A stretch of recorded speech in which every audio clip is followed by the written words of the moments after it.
Matrix के question जो SSC में पूछे जाते हैं आज उनको डिस्कस करेंगे इस वीडियो के अंदर। जिनको इनमें डाउट्स है बिना स्किप किए देखिए, कभी भी गलत आंसर नहीं आएगा। मैं अमित स्वागत करता हूं आप सभी का आपके अपने यूट्यूब चैनल मैथ्स अवेयर पे। स्टार्ट करते हैं आज का अपना ये वीडियो बिना कोई टाइम गवाए। आपसे ऐसे कोई भी वर्ड दे देगा, जैसे यहां बुलेट दिया है और दो मैट्रिक्स में से उसका आंसर निकालना होता है। तो बेसिकली जो ऑप्शंस दिए होते हैं उनसे उनको फाइंड आउट किया जाता है और जो ऑप्शंस बीच में होते हैं ना उनसे आंसर निकाला जाता है। स्टार्टिंग और लास्ट वाले ऑप्शन जो होते हैं ज्यादातर मैच करते हैं। तो हम देख लेते हैं, जैसे यहां डबल एल है तो डबल एल ले लेते हैं, थर्ड और fourth number, third and fourth number. तो डबल एल आना चाहिए, 6 7 पे एल होना चाहिए। तो इस 6 7 का मतलब क्या होता है? 6 और 7 का मतलब होता है 6 के सामने और एल के नीचे, इसके ये 7 के नीचे। तो 6 के सामने देखना है और 7 के नीचे देखना है। जो नंबर अगर ये एल मैच करता है तो लेना है, नहीं तो वो ऑप्शन गलत है। तो 6 के सामने हम देखते हैं, ये 6 है, इसके सामने और 7 के नीचे तो लास्ट वाली लाइन एल बन रहा है। फिर 6 5 देखेंगे, 6 के सामने और 5 के नीचे ई बन रहा है, जबकि हमें एल चाहिए था। फर्स्ट ऑप्शन गलत हो गया। तो आपने देखा कि बीच वाले ऑप्शन को लेके हमें थोड़ा इजी हो जाएगा। फिर हम यहां देखते हैं 6 5 एंड 4 6। अब देखिए 6 5 पे एल ऊपर नहीं आया था तो इसमें भी नहीं आएगा क्योंकि ये भी एल है, तो बी ऑप्शन भी हम नहीं लेंगे। सी ऑप्शन देखते हैं 7 5 एंड 4 6। 7 के सामने और 5 के नीचे एल है, 4 के सामने और 6 के नीचे एल है, दोनों एल चाहिए थे तो बीच के दोनों आ गए। तो बाकी को चेक कर लेते हैं। फर्स्ट नंबर 7 4 पे क्या है? बी है। तो 7 के सामने और 4 के नीचे बी है, ये रहा। तो ये भी सही हो गया, ये भी सही हो गया, ये और ये। अभी ये सेकंड वाला बचा है 4 एंड 7। 4 एंड 7 पे यू होना चाहिए क्योंकि सेकंड नंबर पे यू है। तो 4 के सामने और 7 के नीचे देखेंगे तो यू है, तो इट मीन्स ये भी सही है। फिर यहां जाएंगे तो ए है क्योंकि एल से आगे हम निकल गए हैं। अब ए पे आए, 2 के सामने दिस इज और 1 के नीचे ए है। 3 1 पे टी होना चाहिए, 3 के सामने और 1 के नीचे टी है। और ई जो है वो सबसे लास्ट है, 4 4 पे होना चाहिए, 4 के सामने 4 के नीचे ई है। तो इसका मतलब option C is our correct answer. इस तरीके से मैट्रिक्स के सारे क्वेश्चंस को हम अटेम्प्ट करते हैं। देखते हैं नेक्स्ट क्वेश्चन। इसमें फर्स्ट दिया है फिक। तो अब हमें 4 ऑप्शन दिए हैं, ऑप्शंस की बीच वाली वैल्यू को लेके चलते हैं, उनसे हमें पता चलता है कि हमारा कौन सा आंसर सही होने वाला है। तो 0 1 पे ए होना चाहिए, तो 0 और 1, 0 के सामने ए के नीचे तो ये ए है। फिर 6 6 पे के होना चाहिए, 6 के सामने और 6 के नीचे आर है, मुझे के चाहिए था, तो ये वाला ऑप्शन मेरा गलत हो गया। तो इसलिए बीच वाले ऑप्शन, बीच वाली वैल्यूज को देखते हैं, उससे ज़्यादा आसान हो जाता है क्वेश्चन को सॉल्व करना। अभी हम देखेंगे 4 1 एंड 6 5 को। तो 4 1 पे कौन होना चाहिए? ए होना चाहिए और 6 5 पे के होना चाहिए, यहाँ ए होना चाहिए, यहाँ के होना चाहिए। तो 4 के सामने और 1 के नीचे ए है, 6 के सामने और 5 के नीचे के है। तो ये दोनों ऑप्शन मिल रहे हैं, तो इनके लास्ट वाले भी चेक करेंगे और पहले वाला भी। 0 0 पे ई होना चाहिए, तो 0 के सामने और 0 के नीचे ई है, ये भी हो गया। तो फर्स्ट वाला ऑप्शन और देख लेते हैं, 2 के सामने और 1 के नीचे, 2 के सामने और 1 के नीचे एफ। तो एफ ए के ई इस ऑप्शन से बन जाता है। तो option B is our correct answer, जिससे पूरे सारी वैल्यूज मैच कर जाती हैं, सारे नंबर मिल जाते हैं, उसके आगे के कोड्स पता नहीं करते हैं। पी एच जी डब्ल्यू, बीच वाली 2 वैल्यूज लेते हैं, तो इस पे एच होना चाहिए, इस पे जी होना चाहिए। तो हम देखें 3 के सामने और 2 के नीचे एच है, 3 के सामने 2 के नीचे एच है और 2 के सामने 4 के नीचे जी होना चाहिए, 2 के सामने और 4 के नीचे 2 के सामने 4 के नीचे बी है, जबकि मुझे जी चाहिए था, तो ये ऑप्शन मेरा गलत हो गया। फर्स्ट ऑप्शन हमारा आंसर नहीं हो सकता है। और इसमें भी यही दोनों दिए हैं, तो ये भी ऑप्शन नहीं हो सकता क्योंकि 2 4 पे वो वाली वैल्यू मैच नहीं कर रही है। फिर हम इस पे चलते हैं 2 3 और 4 2। तो H 2 3 पे H होना चाहिए, 2 के सामने और 3 के नीचे, 2 के सामने 3 के नीचे आएंगे तो यहां सिर्फ A है।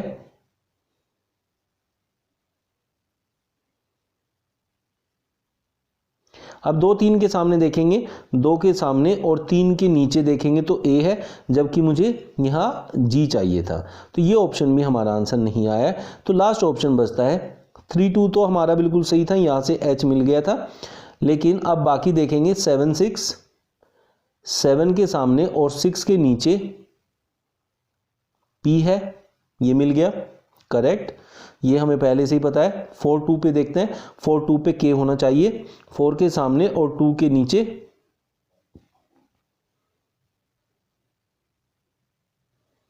ये G है, G चाहिए था।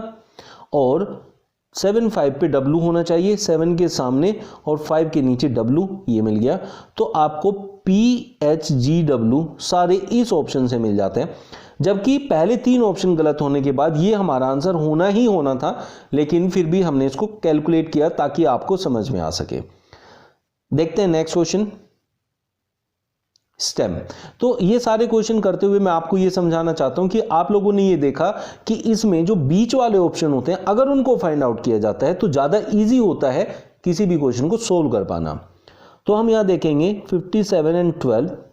अब हम यहां देख लेते हैं 5 7 पे क्या होना चाहिए, दूसरा नंबर T, तो और E होना चाहिए 1 2 पे। तो हम 5 7 पहले देखते हैं 5 7 पे क्या है।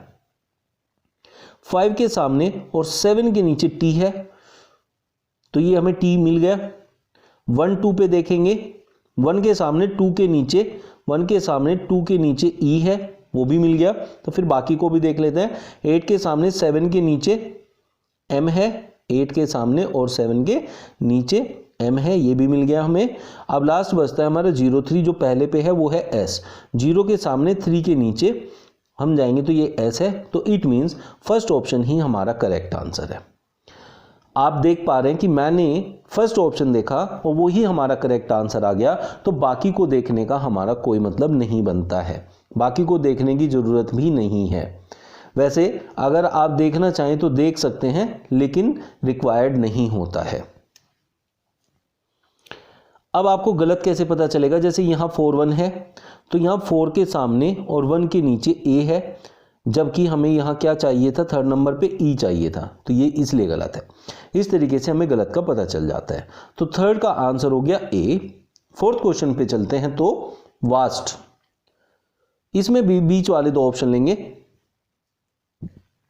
0 के सामने 1 के नीचे A होना चाहिए और 2 2 पे S होना चाहिए। तो 0 के सामने देखते हैं और 1 के नीचे A है, 0 के सामने है और 1 के नीचे है A है। 2 2 पे हमारा S होना चाहिए, 2 के सामने और 2 के नीचे S है। और 5 6 पे T होना चाहिए, 5 एंड 6, 5 के सामने और 6 के नीचे T होना चाहिए था, जबकि ये V आ गया, तो इट मीन्स ये ऑप्शन हमारा गलत हो गया। सेकंड ऑप्शन देखेंगे। अब इसमें से जो हमारा सही हो जाता है वो हम रख लेते हैं, जैसे 8 9। अब 8 9 पे देखें तो 8 के सामने और 9 के नीचे क्या है, V है, तो ये करेक्ट है। फिर A 2 3 पे देखेंगे, A 2 3 पे है, 2 के सामने और 3 के नीचे ये A आ गया। 2 2 पे हमें S चेक करना है, वो हम पहले ही कर चुके हैं, वो करेक्ट है। और 7 5 पे T चेक करना है, 7 के सामने और 5 के नीचे W है, तो ये ऑप्शन हमारा गलत हो गया। जबकि बाकी 3 सही थे इसमें, लास्ट वाला लेकिन हमारा गलत आया। 7 5 पे आपका T नहीं है। तो इसमें से जो हमारे करेक्ट थे, अगर हम चाहें तो उनको रख सकते हैं। तो वो कौन सा ऑप्शन है, ये वाला। लेकिन इस ऑप्शन के हिसाब से 7 5 पे आपका T नहीं आता है, तो इसमें भी T नहीं आएगा, तो ये ऑप्शन भी गलत हो गया। तो अब हमारा आंसर आ गया C। तो हमें सिर्फ यही देखना है, अब ये हमारा करेक्ट आंसर है। आप देखें तो ये वाले में 5 के सामने और 7 के नीचे T ही है, तो इट मीन्स हमारा option C is our correct answer. Next question देखते हैं। फ्रैंक। अब आप देखें तो कोई भी बीच के दो ऑप्शन ले लें, आर ए ले लें या ए एन ले लें, तो ए एन ले लेते हैं। ए एन के लिए हमें 0 1 5 8 देखना पड़ेगा। 0 के सामने 1 के नीचे, 0 के सामने 1 के नीचे ए है, और 5 8 पे 5 के सामने 8 के नीचे एन होना चाहिए, 5 के सामने 8 के नीचे एम है, तो ये आपका ऑप्शन गलत हो गया। फिर आगे चलते हैं, 4 1 8 5 ए और एन चेक करेंगे। 4 के सामने 1 के नीचे ए है और 8 के सामने 5 के नीचे n है, तो ये वाला भी हमें सही लग रहा है। तो बाकी को भी चेक कर लेते हैं। तो 6 5 पे हमारा k होना चाहिए, 6 के सामने 5 के नीचे k है। 2 1 पे हमारा f होना चाहिए, 2 के सामने और 1 के नीचे f है। 7 8 पे r होना चाहिए, 7 के सामने और 8 के नीचे r है, तो इट मीन्स हमारा second option is our correct answer. जिस किसी को समझ में नहीं आ रहा है कमेंट बॉक्स में लिख सकता है, मैं उसको डिस्क्रिप्शन बॉक्स में समझा दूंगा कि कैसे उसको करना है। नेक्स्ट क्वेश्चन में ईस्ट के लिए पूछा है, तो हम ये ऑप्शन देख लेते हैं 4 1 3 0 वाला, जिसमें a और s चेक करेंगे। 4 1 पे a होना चाहिए, 4 के सामने और 1 के नीचे a है। 3 0 पे s होना चाहिए, 3 और 0 पे s है। 5 7 पे t होना चाहिए, तो 5 और 7 पे t है। और 1 2 पे हमारा e होना चाहिए, 1 and 2 इज e। तो हमारा फर्स्ट ऑप्शन ही करेक्ट आंसर आ गया, तो बाकी ऑप्शंस को चेक करने की रिक्वायरमेंट नहीं होती है। 7 बेयर। बेयर का हम निकालेंगे तो हम ई और ए ले लेते हैं। पहले ये वाला, ये वाला, ये वाला और ये वाला। अगर हमारा ये सही होता है तो ये चेक करना नहीं है, और ये गलत हो जाता है तो आगे भी चेक करना नहीं है। तो 2 1 पे हमने ई देखा, पहले 2 1 पे ई चेक करते हैं। 2 के सामने और 1 के नीचे एफ है, जबकि हमें ई चाहिए था, तो ये ऑप्शन गलत हुआ। और साथ साथ ये ऑप्शन भी गलत हो गया, क्योंकि इसमें भी सेकंड नंबर पे 2 1 है, जो कि हमारा करेक्ट नहीं हो सकता।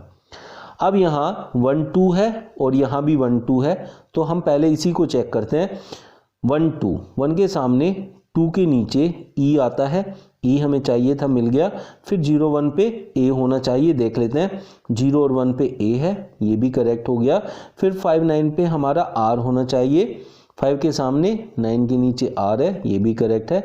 फिर 2 4 पे हम चेक कर लेते हैं, 2 के सामने 4 के नीचे बी। तो ये पूरा का पूरा ऑप्शन में सारे मैचिंग बन जाते हैं, तो option C is your correct answer.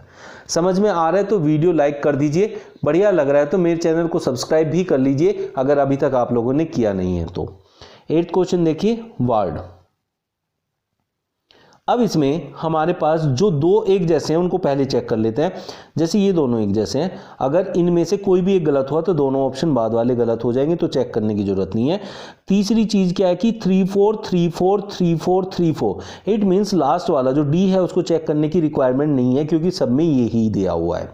तो पहले इसको चेक करते हैं। 7 5, 7 के सामने और 5 के नीचे W होना चाहिए, 7 और 5 के नीचे W है, और जबकि यहाँ 8 8 पे W होना चाहिए, 8 and 8 इज ऑल्सो W।